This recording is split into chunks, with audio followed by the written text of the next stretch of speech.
take projection.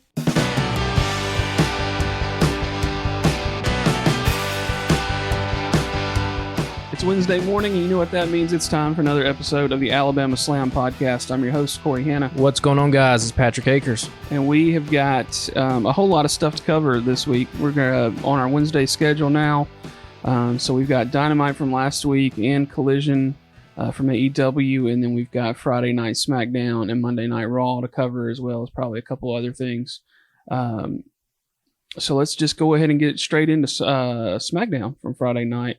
Start off with the WWE as we typically do. Bloodline segment off the top. How it usually goes recently, at least. Well, they usually get at least a couple of segments in the show. Oh, yeah. So Jay starts it off with a promo, and Roman interrupts him and tells him that he's the one that's supposed to be top the show. And, Jay thinks he's the leader of the Bloodline already. So, should be an exciting match this coming weekend between those. So I assume they'll main event, right? Yeah, they got to go on. We're a broken record at this point. Another just fantastic segment from everyone involved. I love the little wrinkle now of Paul Heyman is carrying the red lay to the ring because Roman Reigns, his tribal chief, position is kind of up in arms until we get to SummerSlam. Again, just, Jey Uso has skyrocketed to popularity in a way that, I was watching WWE when they were 5 years ago when they were the Usos. I would have never predicted that either one of them would be as popular as what they are in a singles run, much less kind of both of them. I mean, we haven't even seen Jimmy in a while. Yeah, you have to think he shows up Saturday, sure, though. But Jay coming out to a huge ovation. And again, it's like we talk about all the time with this story, just the subtlety, right? Jay can't look Roman in the eyes when Roman's making his entrance. And then the first time Jay really looks at him and smiles is when after Roman asks him the question, what makes you think that you can be the tribal chief? And Jay's answer is because I've already beat you. I'm the only guy that's pinned you. And you kind of start to see the confidence come back up. But I think Jay is just really interesting as a character because he's the type of hero that I think is the most interesting in a narrative sense, in that he is not a guy who wished to be put in this situation, right?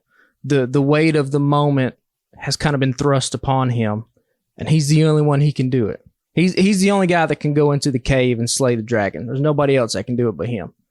Now, he's probably going to fail at that. Sure. At least this time. At least this time, right? But there's a quality about that is just timeless and classic that makes it. This is as old school storytelling as it gets, right? This goes back to ancient type of storytelling. So I mean, he's right though, and he did get the clean pin. He did. Now it was a tag team, but still, he's the only guy who has pinned Roman's shoulders to the mat. And then, of course, flash forward to the end of the show. Roman last week was hesitant to attack Jay. This week, he pulls the trigger, and him and Solo beat up Jay to end the show.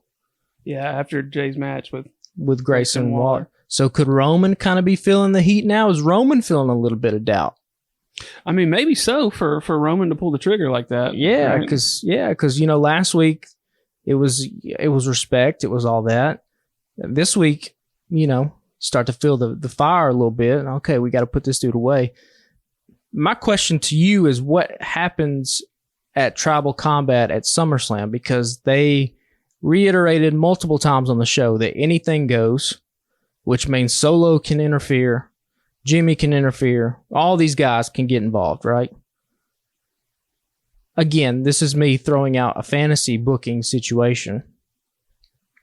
What if on Saturday we get to, 10 minutes into the match, here comes Solo, here comes Jimmy back, all hell's breaking loose, and all of a sudden, Alpha and Sika come walking through the tunnel, here comes Rikishi, and everybody just comes to a stop. Because now the elders have shown up, and they just look at Solo and they look at Jimmy and they point, tell him to get to the back.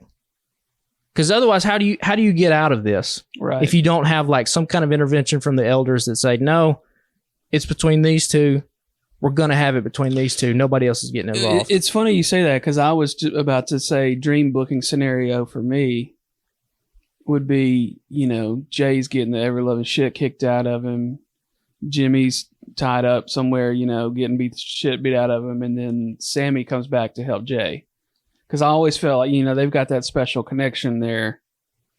But it might be too soon to bring back Sammy. And that's possible, too. I just think if you're going to put the moniker of tribal combat, then you got to bring in the elders. Now's the time to start bringing in other people. And I would just hire a shit ton of other Samoan extras. I'd have a shit ton of people walk out. People we didn't even know. Be like, who's that? I don't know. Just a mass of like 50 jack Samoan dudes and Alpha and Seeker at the head. And they look at Solo and they look at Jimmy and they don't have to say anything. Just nod.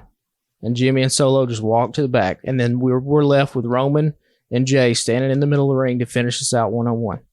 Yeah, that'd be good. It's good We'll see what happens. Yeah. If it happens, I want a check from WWE. Not a big one, just a small one. Just an acknowledgement. Yeah. Acknowledge me. Acknowledge me. Yeah. Yeah. But no, I'm SummerSlam is gearing up to be a really good card. Yeah, it's going to be fun. Yeah, it'll be fun stuff. We might need to pull that up. I didn't think about having it pulled up before we get out of here, but we could do a couple of quick picks maybe. Quick rundowns, yeah. Yeah. Other stuff from Friday night, Rey Mysterio versus Escobar. And Rey got hurt. At first I was like, is this legit or is this just a story? But I think he's for real injured, right? It seemed that way. I was watching it live and I was like, oh, something's up because the pacing of this match is off. And Rey kept like opening and closing his hand, kind of the way you do like when you have a stinger or something. And then, Santos does the dive and Rey falls, and then the commentary uses that to say, oh, he hit the back of his head, which I don't know. It kind of looked like he maybe did, but I don't think that's what injured him. I think he was kind of hurt before that. I mean, look, Rey is also 48 years old. Yeah. I mean, he is up there in age where things like this, unfortunately, I mean, this can happen to anybody. Look, I'm 46 and I sleep wrong and I can't move my neck for 3 days. Right? Yeah. And he's out here doing hurricanranas and doing all this stuff. So, you brought up before we started recording, do I think Santos was going to win? I don't know. I mean, I don't think he would have. I think it would have been Rey and Austin Theory, but now they have Escobar and Theory for the U.S. title at SummerSlam. I do find it funny that at the beginning of this tournament, they had Austin Theory on commentary. And within like 5 minutes, he had just repeated that he beat John Cena like 17 times. And they were like, hey, that's enough. We're just going to put you in the skybox. I don't know. Look, that dude has a ton of potential. He's still really young. He has a great look. He's great in the ring. He'll figure it out eventually, but like, I don't know what they're doing with him because he has basically been a footnote for this entire month. I mean, there's not much memorable happening there. Has he done anything post WrestleMania? No. And even the WrestleMania build-up was kind of, John Cena was carrying a lot of that. So, I don't know. We talk about rehabilitation projects all the time with wrestlers. It might be time for old Theory to go back to rehab for at least the third time since we've been doing this podcast, I think. So, I don't know. They got to figure something out with that guy. He needs a manager. Yeah. Maybe for just a little bit. Yeah. He has a ton of going for him. Ton of potential, though. Sure, yeah. I mean, he's everything you want in a superstar in terms of like looks and athleticism, but something's not clicking. Yeah, I think you're right on that one. Lastly, for SmackDown, our man's LA Knight again cuts a promo on the way to the ring. Well, that might be my new favorite shit. Right, it's him cutting a promo on the way to the ring. Yeah, I love it. But for whatever reason, he's in a matchup versus Adonis from Hit Row. Yeah, pretty fast. 1, 2, 3. Crowd still just over as hell for this dude. Yeah. And it seems as if they have added a battle royal to SummerSlam. presumably, it seems as if just to get this guy on the card in some kind of capacity, given all the outrage that the internet had for him not being the winner of that U.S. title match, a qualifying match. I mean, look, I don't remember this. So if he's been doing this move, somebody let me. I know he's been doing the elbow drop, but people have called him Stone Rock. They called him rip off of Stone Cold and The Rock. Our man's has leaned into it. Yeah. So much so that he did the stunner and the elbow. He both back to back. He dropped the elbow and then dropped a damn stunner that turned into like an RKO, which looked kind of cool that they called I don't remember what they called it. But I was like, oh shit, that's a really smart decision. Just be like, fuck it. You gonna call me Stone Cold and The Rock? I'm gonna do both this shit. Yeah. We'll lean into it. If he wins a title and he starts doing the thing where he just holds the title and just whips it back behind him like The Rock used to do, then I'll just fully just lose my mind, because screw it. If they're going to call you ripoffs, fucking go all the way with it. Just lean into it, man. Lean into it. Yeah, I don't know how many times we can say, what are they doing with this dude? But what are they doing with this dude? Well, it seems as if, I guess Slim Jim has sponsored a Battle Royal and they're going to put him on SummerSlam card in that, because he had that backstage interaction with Sheamus. Yeah. So, yeah, I mean, it's just crazy because that U.S. title was just dangling out there. Yeah, I felt like that was the move. And I feel like they talked about it because he came out and said he was going to challenge for it, and then he gets beat in the Eliminator, and I'm like, okay, well. Yeah. And then that turns into nothing because Rey gets hurt. Yeah. Did they anticipate the amount of backlash they were going to get for not having LA Knight win this Eliminator? How did he not? I mean, yeah, especially when you're Triple H and like post Money in the Bank, you have to stand up there and be like, hey, we know you wanted LA Knight to win, but like, trust us. Like, okay, it's only going to get worse. Yeah. Those pops, man, every time that music hits. I feel like they're going to drag it on until he ain't getting over anymore. But I don't think they can stop it. Yeah. This train has left the station. It's rolling. Like, the people love LA Knight. Yeah. The kids are losing their mind. The grown-ups are there. Like, everybody's doing they're following everything with LA Knight. Like, he is the man of the moment right now on SmackDown and in WWE. Yeah. And it's about time to capitalize on it. Yeah. Well, I missed Raw because I was in Nashville last night seeing Dinosaur Jr., so you're going to have to carry the Raw segment for this one. I did see, for whatever reason it popped up today, Brock Lesnar's shitty little promo. Yeah, I mean, not his strong suit, right? Talking on the microphone. He doesn't have to because he's a beast. But yeah, they had a little interaction.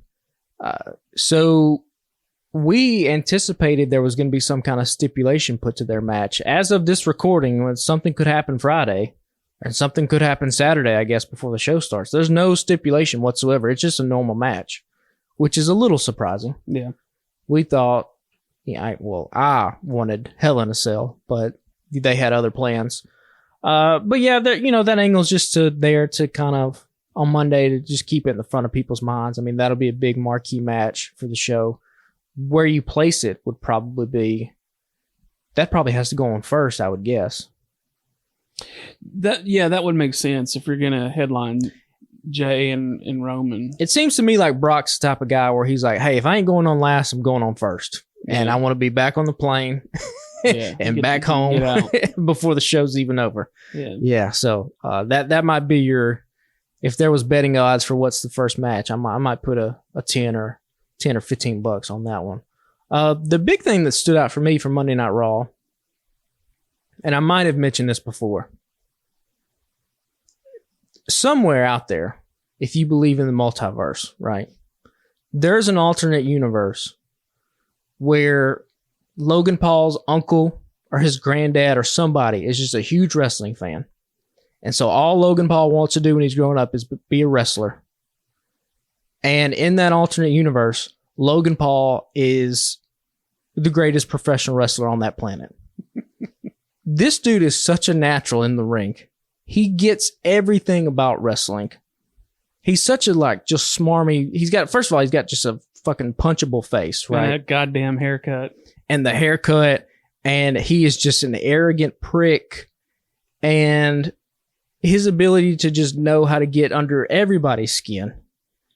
And I love the final little blow of him being like, oh, that's your fiance, right? That ring announcer. Well, come Saturday night, she's going to be saying my name instead of yours. And then this has just been, I mean, we've talked about Logan Paul before, how good he is.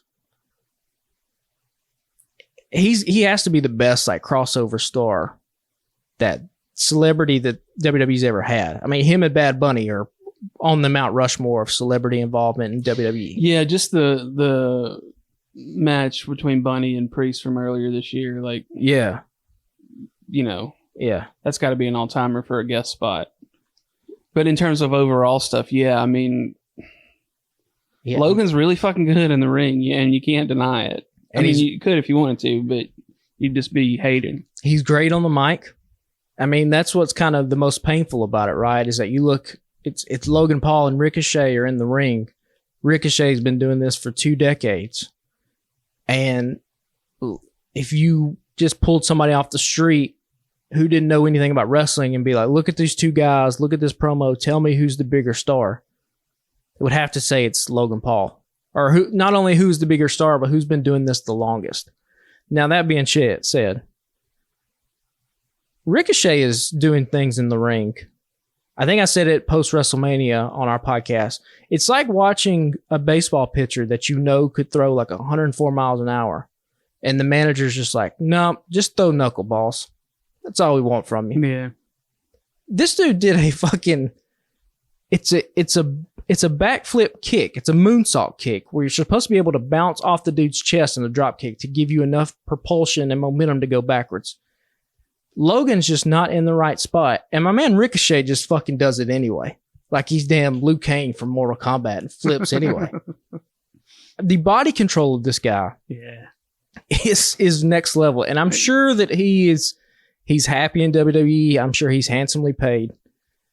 Selfishly, there's a part of me that just wishes if I had a trade machine and I could trade somebody from AEW to WWE, that dude is number one. Switching brands. Yeah, we had that in a podcast months and months ago. Like, he was the guy that we would pull over. But I mean, he's incredible. And I'm sure they'll do some kind of crazy spot come SummerSlam that goes viral. But it's gonna be tough to one up. They did a couple months ago. Had some moments, elsewhere on Monday Night Raw, I mean, Gunther continues to just be fantastic in everything he does. He had a little match with Chad Gable, which I was kind of nervous about at first because they put the stipulation on there like, oh, I can beat you in 5 minutes, so let's put the clock on there. And I was like, oh, shit, I hope they don't bury Gable like that. And then, no, they were surprised. Like, Gable survived the 5 minutes, and then the match kept going after a commercial break. And, of course, Gable doesn't get the win, but he looks competitive against a guy like Gunther. And I mean, sign me up for Gunther versus Chad Gable for a long program somewhere in the future. Because like we talked about Chad Gable, you talk about versatility. I mean, he's right there being a rock-solid babyface that can go up against one of the best heels in WWE. Like, he's already there. So that was good to see. I'm trying to think of what else was out there. Of course, Seth Rollins, Sami Zayn. I mean, Dominic Mysterio keeps being, the most hated person in the world. Let's talk about this while you were talking about Dom. What you said before we started recording, we were talking about the state of women's wrestling. Oh, yeah. And so, some of the hubbub this week in both WWE and AEW. And just go ahead and expand on what you were talking about before we recorded with Rhea. Yeah, so this has been a thing, like, if you get on Reddit, you get on TikTok, there's been a lot of, like, what's going on with women's wrestling currently. And it first started in AEW. There was, like, hardly any women's matches on AEW for the past, like, month. And then when they have been, they've been really quick. The one that was on Collision Saturday night was just... for whatever reason, like what's happening there. Yeah, and then AEW production even got a close-up of a sign that said, book the women's division better, TK, or something to that effect. And then, so AEW caught the brunt of it to begin with, but then flash forward to this week, the Becky Lynch Trish Stratus match that we all thought was going to happen at SummerSlam has seemingly, I guess, been moved to just a random episode of Monday Night Raw in Canada in a couple weeks, or maybe next week. Like, what's the reason for that? Yeah. Especially when Trish Stratus is a legend. Becky Lynch is one of the biggest stars in the company. You only have so many big pay-per-views and you can't find a spot for them. And then you look at a champion like Rhea Ripley. She's been the women's champion. And yeah, she's over. She's a star. But she's kind of been relegated to just like Dominic's side piece for these past couple weeks. I mean, yeah, she beat up Liv Morgan. She beat up Raquel Rodriguez. But she kind of just comes out there and stands beside him and cuts her promo, and she's got the belt, but nobody's really challenging for her. She doesn't have a match at SummerSlam. Yeah, it is a little odd that she's only defended it 3 times. So, I mean, we say that's odd, but I mean, you got other people who haven't defended theirs in forever either. So yeah, but so I guess, like, you know, if you want to really like dissect it, in AEW, I don't think this is the correct case to make, but you could make a case that the reason the women's division isn't booked better is because the women's division doesn't have a lot of stars currently in it. Jamie Hayter is injured. Soraya's injured. She's injured. You know, there have been people like Willow Nightingale who have kind of caught momentum, who I think could be a really big star. I still don't think that that's the case that kind of lets AEW off the hook, because I think they have enough women there, talented women who you could give really good stories to. I mean, the Outsiders, the Outcasts. Fuck, I keep doing that. It's the same shit. The Outcast, Tony Storm. Like, there's a story there that, for whatever reason, they're just not telling it to its full potential, yeah. I don't think. And we know Britt Baker has kind of taken the stance of, hey, I had my run. I want to step back and help push some other folks, right? Yeah.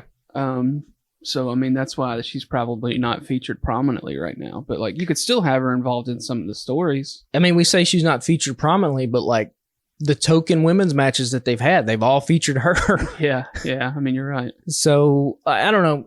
Like I said, in AEW, people will try to make the case they don't have enough star power. I don't think so. I think you can still tell a compelling story. You can't use the excuse in WWE that they don't have enough star power to push the women's division more than what they do. I mean, yes, Asuka, Bianca, and Charlotte are currently in their feud. They're going to have a match at SummerSlam, but, like, you can't find a spot for Becky Lynch and Trish Stratus at SummerSlam? Yeah. Like, it doesn't have to be a long match. Give it 10 minutes. No, and I mean, Chelsea Green and Sonya Deville are entertaining as hell. Like, we can't give them more to do. They got beat Saturday, Friday night, whenever it was, by Bianca and Charlotte. So, like, which it's kind of crazy to think about, because, you know, Becky, Charlotte, and Ronda literally main evented a WrestleMania not that long ago. And women's wrestling had so much momentum, and it feels like it's not died down completely. It's certainly not as hot as what it was 3, 4, 5 years ago. I think that was the first Mania back. Was that Mania? Yeah. I think it was the first Mania back after I started watching wrestling again. Yeah. Because Becky was one of the first people I kind of was like, okay, I can get behind this. And she was like on her run toward Becky 2 belts. Yeah. And, you know, I don't know if WWE would ever do a women's only show.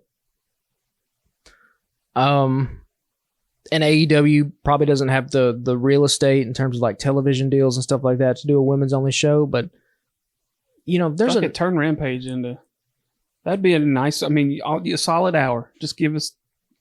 I don't think that that's a bad idea. And I think if I was in Tony Khan's shoes, I would make that choice. That AEW Rampage, I would call it something else. Somebody holler at TK and run this up the flagpole. And I would rebrand it as, this is a women's only show. You're going to get 3 women's matches. We're going to tell a bunch of stories on here. We'll still tell the main stories on Dynamite and Collision, but this is a space to highlight some of the talented women. You can pull a lot of women off the indies.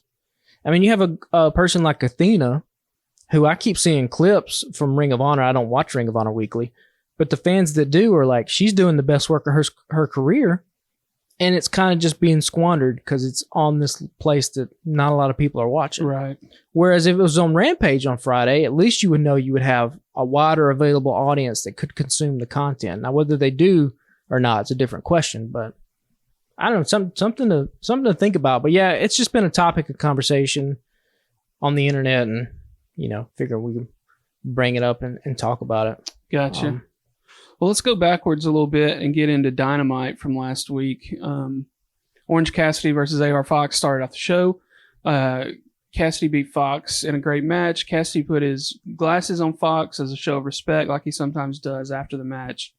Fox took them off and broke them and sucker punched Cassidy. And then you could tell immediately that, like, Fox was like, wait a minute, I fucked up. Yeah. And he had that look of regret on his eye, right, when he's walking to the back. And then, so Darby Allin runs out from the back, and he's like, hey, why'd you do that? I put my name on this. Like, that's fucking embarrassing, blah, blah, blah, blah, blah. And then Moxley runs out and punches Cassidy.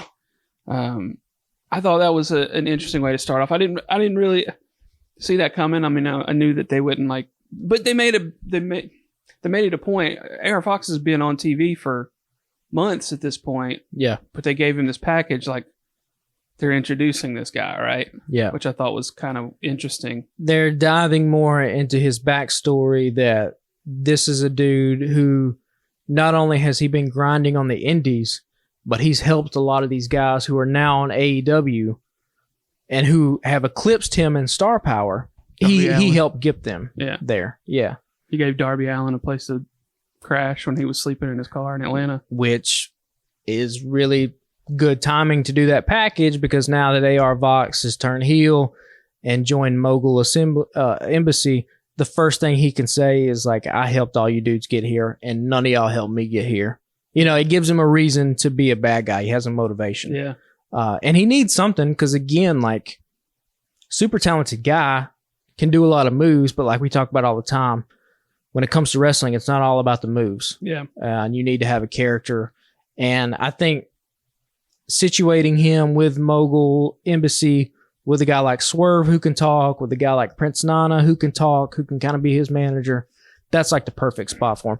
They got Mogul Embassy right and Swerve Strickland's group right 7 months after the fact they were going to put it together. Took them a while. They should have just done this to begin with, because all these dudes were here in AEW.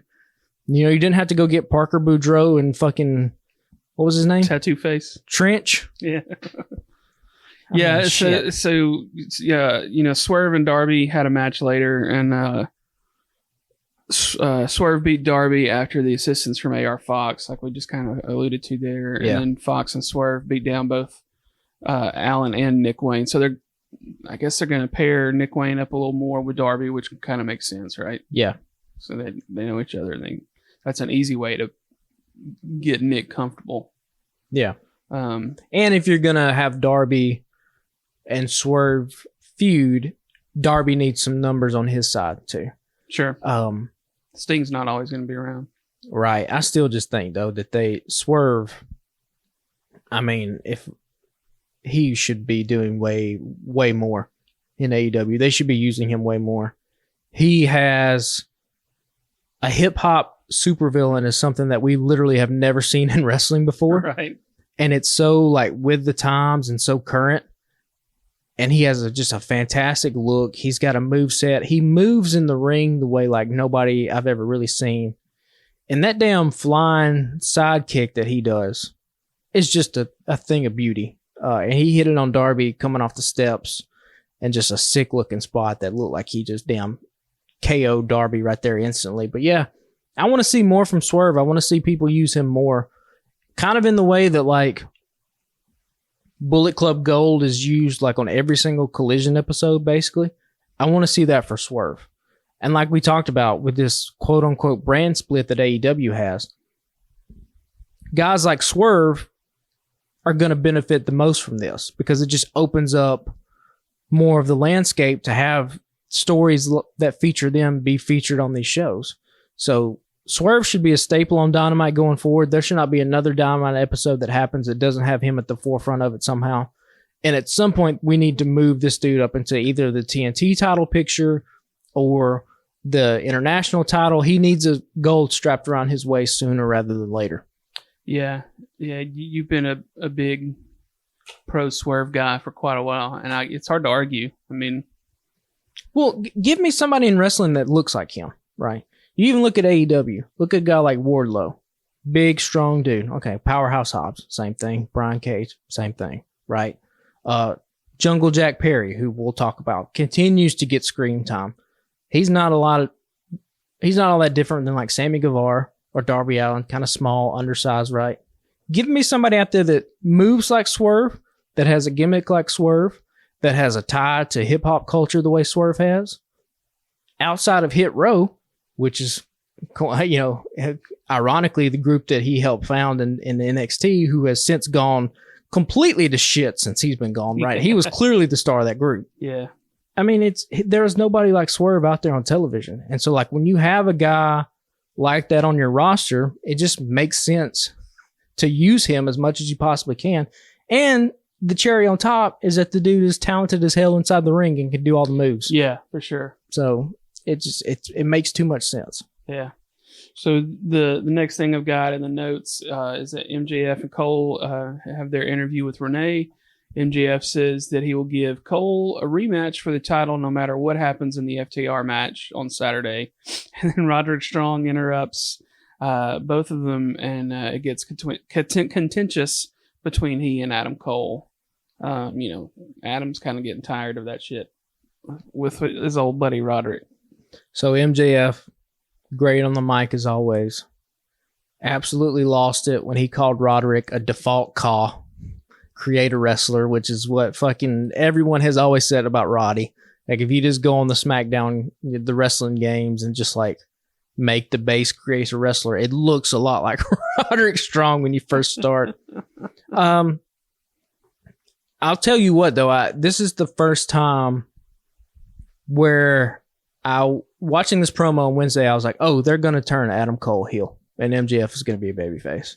Because there was a moment when Adam tells MJF, like, okay, just go on, I'll handle this. And he looks at Roderick, and he's like, trust me. And I was like, oh, I don't know when they'll do it. Obviously, you know, we'll have Collision that we'll talk about. It didn't happen Saturday. MJF is going to be a babyface, and Adam Cole's going to be a heel at some point in the near future. And it is going to be electric for AEW. Like, they have a thing here. This is one hell of a story. And, you know, will it bring more ratings in? I don't know. But it's shaping up. That MJF babyface turn that we've all so desperately wanted, it's finally here. And it's really going to kick off when Adam Cole super kicks MJF right in the mush at some point. Yeah. Well, fuck it. I mean, we can go ahead and skip to that from Saturday from Collision on Saturday, and then we can circle back to some of the other things that happened on Collision. So, you know, they had the match with FTR. A lot of great shit happening in that match. FTR wins. MJF saved Cole from the Shatter Machine, and nobody turned on anybody after the match. You know, at one point, Cole hands the world title belt to Max because Max is in the corner like, oh, it's my fault. Yeah. You know, and Cole gives him his belt, and he's like, hey, you're the fucking champ. You know, we both lost this, but you're still the fucking champ, right? Yeah. And then so Cole stands up, goes to the opposite side of the ring, and is standing there with his arms out, you know, and he's saying to the camera, go ahead and do it. Well, he hears the crowd Yeah. start oohing and ahhing as MJF stands up. Yeah. And he says, I knew it. And then he just puts his arms out. Yeah. Waiting for it. And it doesn't come. Which was just... And then, of course, then he turns around. They have the big embrace. The fucking roof blows off the top of the building. Just fantastic stuff all the way through. So now the question is, what happens? What comes next, right? That's always a question.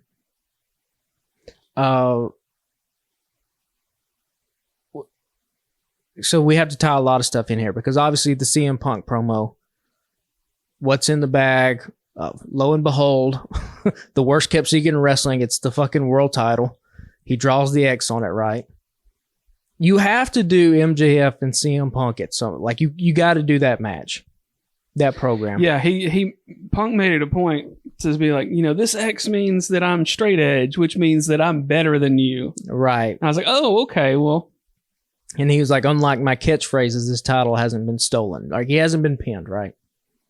But it's not that long ago that we saw MJF and CM Punk. So what's the only way that you can make this different? Is you either have to have two baby faces.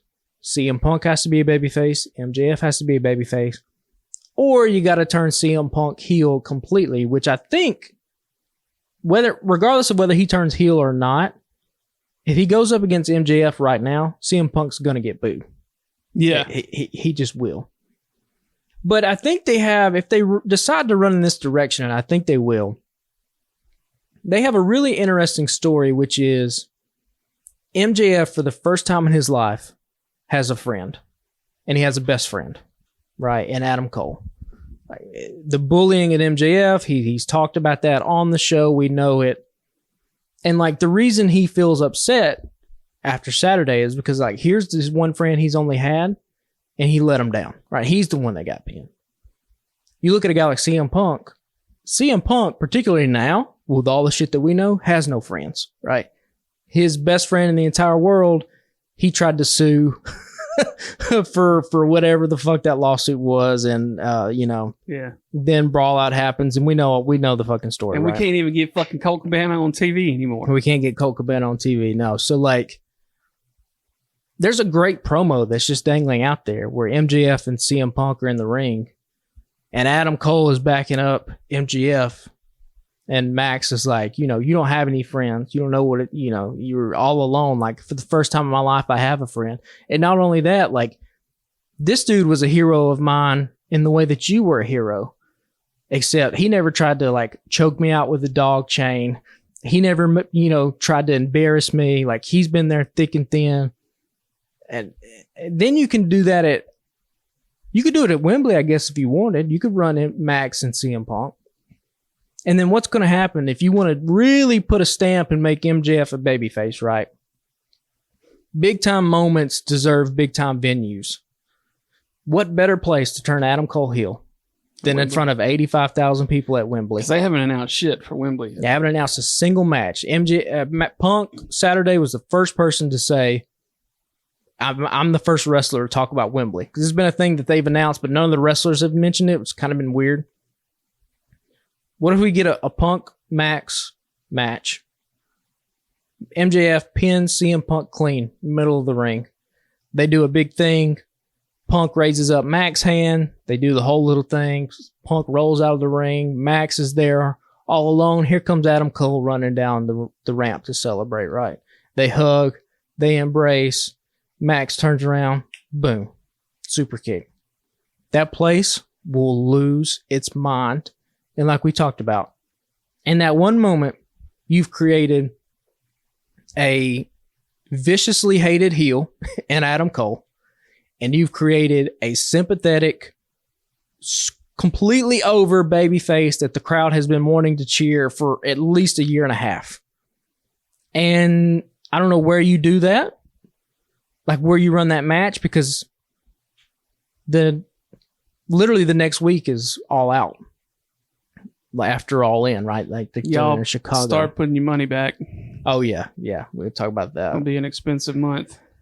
But yeah, I mean, they're gonna do it. How they get there and when they decide to pull the trigger on the babyface MJF run remains to be seen. But I mean, it would shock me now if MJF is the one to turn on Adam Cole and not vice versa. This is an element of the Punk story I want to talk about. At what point does somebody just come out and be like, time out, look, this is not how this works. This is not steal your belt. That shit was relinquished because you couldn't perform, right? That's how these things work in the business. Yeah. Right? At what point does somebody just be like, "No, cuss"? Or are they just going to keep rolling with this story that he thinks that belt is still his? Well, the problem with CM Punk right now is that there's only one feud that fans want to see him with, and they're on the other show. Yeah. And although, I mean, I wouldn't be mad at another Punk MJF feud, but yeah, it's the prop when everyone knows so much in wrestling, meaning the fans. The longer and longer that you kind of drag out CM Punk versus Ricky Starks, or CM Punk versus Max, or CM Punk versus whomever, I feel like the audience is going to kind of turn on that stuff because they're just going to be like, we just want to see you against the Young Bucks and Kenny Omega. We just want to see CM Punk and Kenny Omega. That's all we want to see. Can we just make it happen? And like in a dog collar match. Well, just something. Just bring the fucking dog. We'll bring Larry out. Bring him out, like. But that's the feud. That's what everyone wants to see. Now, I don't know. Maybe it will never happen. We've said that on this podcast before. I personally think if it never happens, that's a colossal failure, a huge misfire. That's been our biggest TikTok. That's the one that keeps getting fed into the algorithm. Was the where I pulled the clip from a couple of weeks ago, and you're like, "This is a colossal failure if they don't start making some fucking money." You gotta make it happen.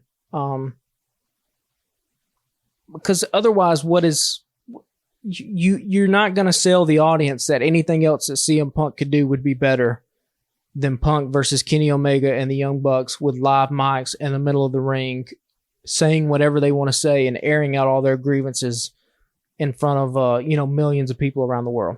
So there's another element to the Punk story from the other night that I want to discuss because I need you to clarify something for me. He gets a rematch with Ricky Starks, which I ain't mad at. I will be glad to sit and watch that on a Saturday night, right? So, but the stipulation is that he wants an extra ref because Ricky's fucked him twice, basically, on illegal pins, right? So the stipulation is that the guest referee is Ricky the Dragon Steamboat. Yeah. Now, I remember Steamboat from when I was a kid in the 80s, but what does that have to do with... I know there's a story, but I don't know what the story is. What does that have to do with... So Steamboat was a special guest referee in one of CM Punk's matches in Ring of Honor. And I think what CM Punk was alluding to, maybe not in the best way, and I think Riccaboni in commentary tried to get the point across. Ricky Steamboat is one of the few wrestlers in wrestling history to never turn heel. It's like him, Rey Mysterio, maybe one other person. Like he is the baby face of as pure as you can be. So if there's one dude out there in the wrestling world that is like going to call it down the middle and not screw anybody over and adhere to the rules, it's Ricky the Dragon Steamboat. Gotcha. Okay. Yeah.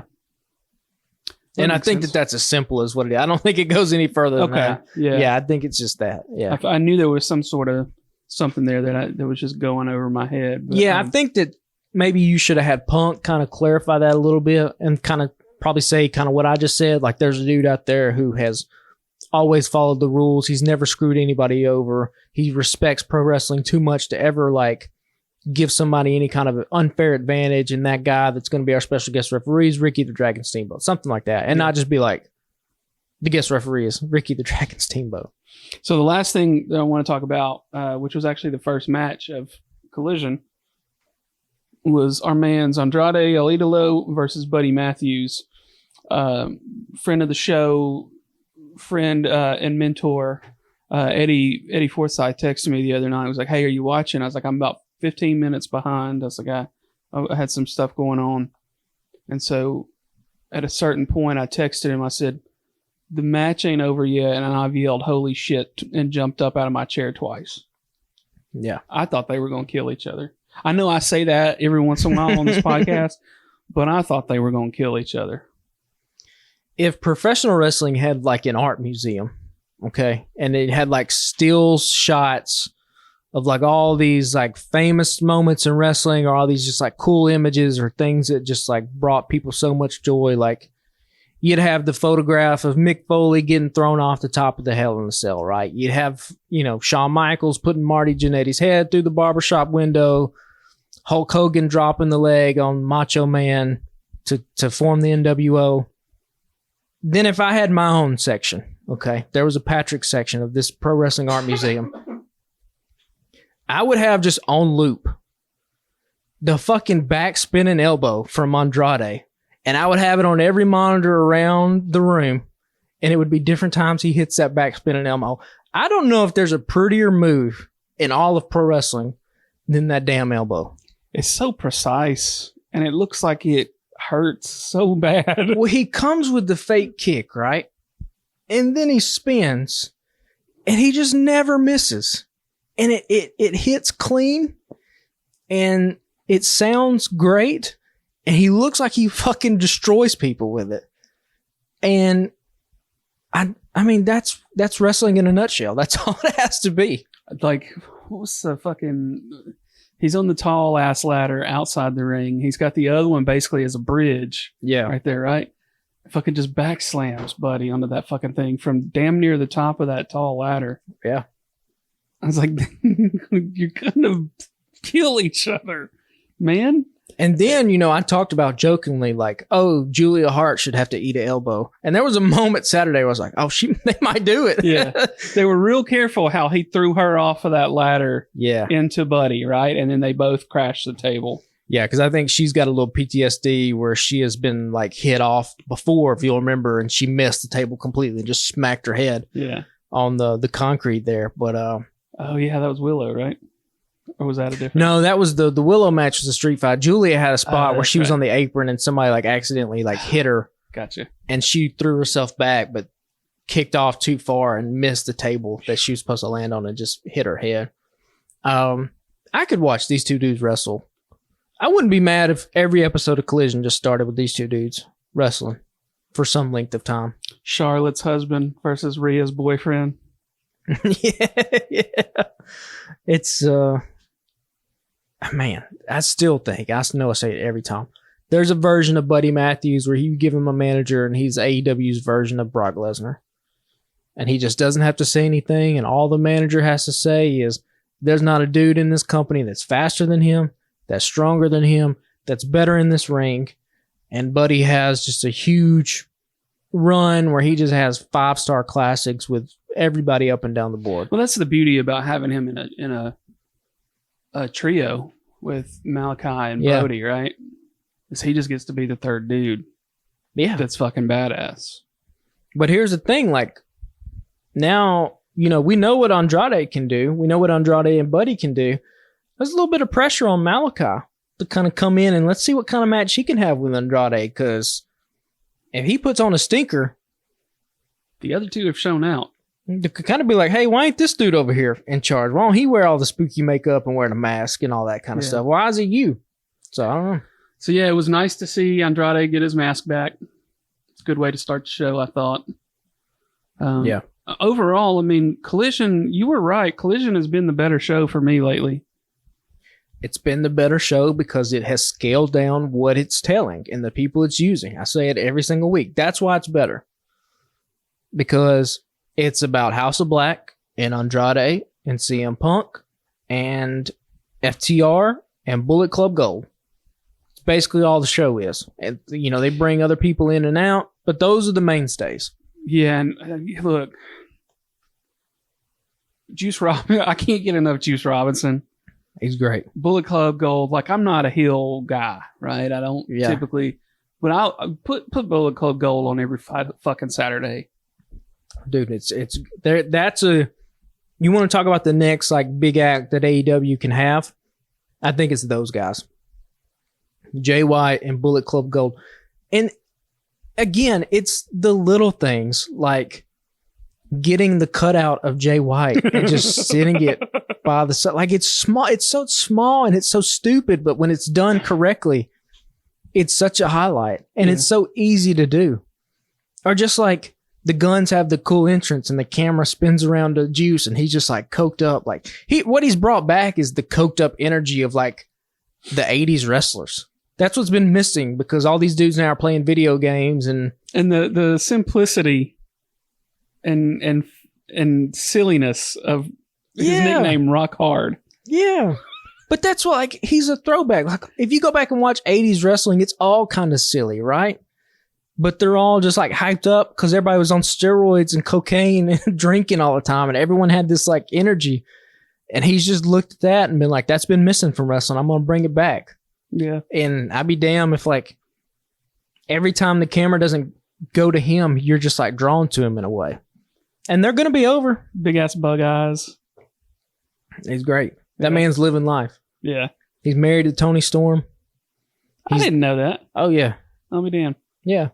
He's the second in charge of a group, so he doesn't have to, like, carry it. He gets to go out and just say stupid shit. Like, the promo that he had against CM Punk that people keep sharing on TikTok, and they keep captioning, like, my toddler when I try to make him go to sleep. And he's like, why do you want to make me go to sleep so bad, huh? I'm not tired. I got my 8 hours. That's the one when Jay White's walking behind him, right in the backstage area, and he just starts corpsing because he can't hold on to it. That's good stuff. But that's the beauty when, like, you know, he was in WWE system and he was CJ Parker, and they tried to make him do like this. Really, he was just like the human equivalent of like those fucking car dealership little things, you know what I'm talking about, where they put the air on them and the fucking little men do the thing. He was just kind of like the wrestling version of that. And he was just like, fuck it, I don't want to do this. So he quit. He goes to New Japan. And slowly but surely, he turns himself into this character. And like, who's more captivating right now on television than old rock hard Juice Robinson? It's a tough one. I mean, he's doing it. He's making good TV. Well, I think that's all we got for the week. I didn't get a chance to see the Cody documentary yet. Did you? I haven't either. Mm-mm. I'm excited to see what's happening there. I haven't even like read spoilers for it. I've kind of just stayed away from it. I do know, like, you were right. I did see one thing today on just an article. I didn't actually see any clips, but the thing where we talked last week where he's like, you know, this is the one thing I want to make sure, blah, blah, blah. And it was about his time away. Yeah. Yeah. So he was real adamant about how they portrayed that, I guess. So. Because, I mean, you have to, man. It's so integral to who he ended up becoming. Yeah, you can't just pretend it didn't happen. Yeah. Yeah. Yeah, so hopefully we'll both get a chance to see that. Yeah, we'll talk about it next week on the podcast for sure. Yeah, I should have time this weekend for sure. Yeah. Well, I think that's it, man, unless you got anything else. No, we got a huge SummerSlam coming up Saturday. And then, yeah, Wembley is right around the corner. They got to start announcing some matches pretty soon. You got to think that's because we're in August. Yeah, it's the 27th. Yeah, you got to think that starts happening. But the only people at this point they're trying to convince to buy it is us, right? They've already sold majority of the tickets. Yeah. So I don't know. I don't know what will happen. I figure some people that maybe haven't bought pay-per-views in the past might try to get this one just because of the spectacle and like the anticipation of what they think might happen. Yeah. Which is another reason why you got to start announcing those matches. It doesn't matter for the ticket sales; those tickets are going to sell. And like, who's going to show up? You know, we've speculated. Is there going to? Well, Will Ospreay. We're not speculated. Will Ospreay has straight up said he wants to be on this show. Yeah, because it's happening in his backyard. So yeah, we gotta. It doesn't seem like they're going to do Ospreay versus Omega 3, because you would kind of build that up if it was. Which kind of makes me think that New Japan was like, nah, we want to save that for like our Wrestle Kingdom show. We want that on our, like, he's one of our guys. It's our title. Yeah, because they gave us, I mean, they had this other match on AEW. Yeah. So that makes sense. So you got to put Sting on the card. You got to put Sting in front of a UK audience. Yeah. Obviously, Jericho. Omega and the Young Bucks have to be associated. And Hangman, they got to be on there somewhere. You're going to see Blackpool Combat Club. I would have to think you got to see Ospreay in some kind of capacity, doing something. Yeah. This might be another damn 5-hour. Soraya, probably, right? If she's healthy. What her injury is, yeah. So we might be gearing up for another 5.5 hour pay-per-view or whatever. I mean, it was going to be 5 hours anyway. 4.5. Yeah. Well, I think that's it. We join our network of podcasters or follow us along at thealabamatake.com. There's a fun crossover podcast this week between the Check Your Shelf podcast and the Stare Down podcast, which are two of our podcasts there in the network. They just released a new episode today on both of their feeds. Taking It Down is another weekly sports podcast. It's back to every Monday now because we're gearing up for football season. Taking It Down is a weekly pop culture podcast. Does a lot of TV and movies and sometimes other things, music and such. And then We Are a Star War. We're back doing those again, just whenever we can. We've got a few basically for the next few weeks planned and recorded already, so those will be out. And then This Song Sucks is still going on as well. So be sure just follow all of that at thealabamatake.com or any of the social networks at the Alabama Take. And we, the Alabama Slam podcast, are at Alabama Slam Pod on Twitter, Instagram, and TikTok. I'm going to try to get back on TikTok again Is this it week. still Twitter or is it just X? Fucking X. Yeah. Or is they still calling it Twitter? It's X. I mean, everybody still calls it Twitter. I've heard several people be like, I will never, ever refer to this as X. It's fucking stupid. And I think like people are trying to make threads happen, but it's just not there yet. And I think that's the only reason people haven't completely abandoned Twitter. And even Blue Sky is not there yet, which Blue Sky was developed by the guy that developed Twitter, I think. So in theory, that should be the one that everybody jumps to. But right now, you got to have a fucking invitation to get in on there. And they're only like ever so often available. It's a bunch of horse shit. I don't know. Just, you knew this is going to be fucking huge. Create the shit and have it ready to accept anybody who wants to fucking join so we can all get off of fucking nightmare that is Twitter. I just started seeing like the app turned into an X. And then everybody, when they put like, when you're watching a show or like, and they put like their Facebook handle, and then they put their Twitter and it just had an X. I was like, what the fuck is happening? It's a hellscape. This is what happens when you fucking you grow up homeschool or whatever, and you don't actually grow up in front of real people. And you're just fucking wealthy and you don't have any like understanding of, human interaction or emotion or anything resembling. He needs friends, honestly. But who'd want to be friends with him? Why did they... that's a whole other rabbit hole we could go down. I mean, yeah, he's trolling. It's a troll job. It's a troll job. Well, we appreciate y'all listening, and I think we're growing a little bit. Our numbers are starting to pop off a little more, so we appreciate that. And if you like what we're doing, just share us with your friends, and we will talk to y'all next Wednesday. Later, guys.